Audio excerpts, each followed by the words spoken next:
In today's lesson, you and I will be going on an adventure together as we explore the highs and lows of the illustrious Canada whilst improving your everyday English. Now, if you don't know what illustrious means, don't worry, because by the end of the video you will, along with a bunch of other native expressions and advanced pieces of vocabulary that will help you to sound so much more fluent. Now, as always, everything from today's lesson will be included in a completely free PDF, and the link to that is in the top comment. Okay then, let's do this. Let's start off in Toronto, the capital. Although it isn't actually the capital, I feel like it really should be, it's definitely the most well-known place in Canada. It's kind of like how in Australia, the capital city isn't Sydney or Melbourne, which, why not? These are the two most famous places in that country. Never mind. Anyway, this was my first impression of Toronto. And you know what? It actually looks really nice. So your first impression of something is your initial opinion of it when you experience it for the first time. And when we say, you know what, this is just a natural phrase we use when we want to introduce a new thought or opinion, often when what we're about to say may sound slightly surprising. Right then, so the first thing we need to do is get some food, and this is what I went for. Now, I'm just going to be honest, on this trip I went absolutely pasta crazy. I could not get enough of it. So if you say that you are something crazy, such as pasta crazy, it just means that you really, really like that thing, and this is a very native piece of everyday slang. And secondly, if you say that you can't get enough of something, it means that you enjoy it so much that you always want more of it and you never feel satisfied. Not like an addiction, but, like a light-hearted addiction. Anyway, after my meal, I went to visit possibly the most underwhelming landmark in the entire universe. Seriously, this is just rubbish, bro. So if something's underwhelming, it just means that it's disappointing or not as good as you expected it to be. And secondly, rubbish is a British way of referring to trash, which is the American way.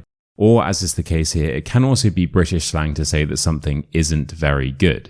But you know what isn't rubbish? This video. Oh, thank you. I appreciate that. No, well, this video isn't rubbish, obviously, but also the nature in Canada is not rubbish. In fact, it's actually quite brilliant, and it also provides the perfect opportunity to teach you some new vocabulary. So let's start off with Niagara Falls, which honestly was kind of incredible. It was even better than I expected. So yeah, this was definitely not underwhelming, but it wasn't overwhelming either. Let me explain. So as we know, underwhelming means disappointing, which is of course negative. So you might assume that the opposite word, overwhelming, means that it is positive. Well, no, because it actually means that something can be so intense or powerful or strong that is actually quite hard to process or handle. You become overwhelmed, which isn't a good thing. So whilst it can sometimes be positive if you are speaking about something good, such as the support was overwhelming or the kindness of the people was overwhelming. To be honest, I'd say that more often than not, it actually suggests that something is too much to take in and it's too much for your senses or emotions to handle, and therefore you become overwhelmed, which, as mentioned, is negative.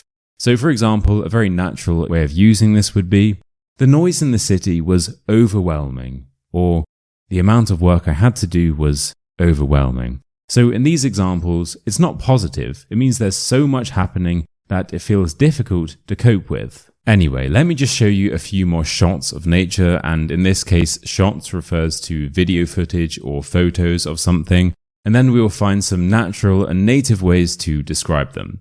So firstly, let's look at this woodland bridge thing, which was actually in Vancouver. Now, this place was breathtaking, serene, and honestly quite invigorating. Breathtaking means it's beautiful, so beautiful it takes your breath away. Serene means beautiful and also peaceful, and if something's invigorating, it makes you feel fresh, alive, and full of energy. So next up, we have these guys, the parrot. No, I shouldn't be on the screen. It should be showing the video foot. Thank you, God. It's not hard, is it? Anyway, here are some parrots, who are not only very cute, but also vibrant, meaning very colourful, exotic, meaning interesting because they're from a distant place, and finally mesmerising, meaning they are so fascinating that you can't stop looking. Now, of course, you can't make a video about Canada without talking about these guys. Yes, we have actual grizzly... Bro, I told you I shouldn't be on the screen. It should be the footage of the bears. Yes, thank you. Thank you. God, really? Twice? Anyway. You can describe these bears as adorable, intimidating, or docile. I'll give you a second to read the definitions. You can pause the video if you want. But honestly, they weren't actually very intimidating because they were being quite docile. Yep, they were just chilling. Now, one thing I will say about Canada is that the food is really, really nice.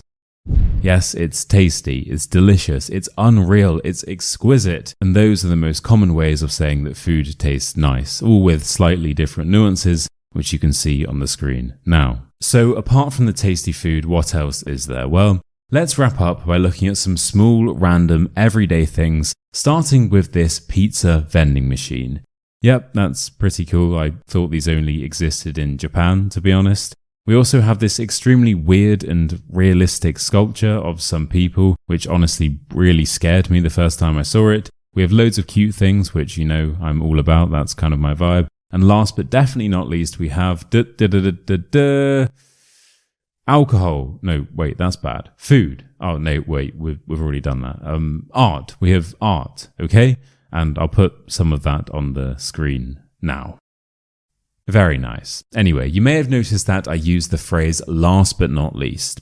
And this is a very common expression for when you're talking about the final thing that you wanted to mention, just to make it very clear that it is as important as everything else before it. So you're saying it's the last thing, yes, but it's definitely not the least important thing. And I also said, let's wrap this up. And that just means that we're going to finish something or bring it to an end. So it's often used when ending a conversation, a meeting, or in this case, a brilliant YouTube video.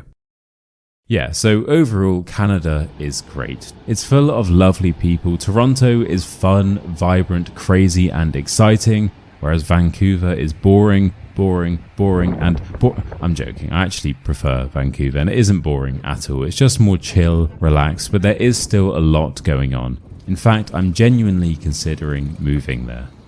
Yeah, that would be nice. Anyway, and there we have it. Thank you so much for watching. I hope that you have enjoyed this new style of video. If you have, then please let me know by liking the video and dropping a comment down below, because I would be more than happy to make some more of these.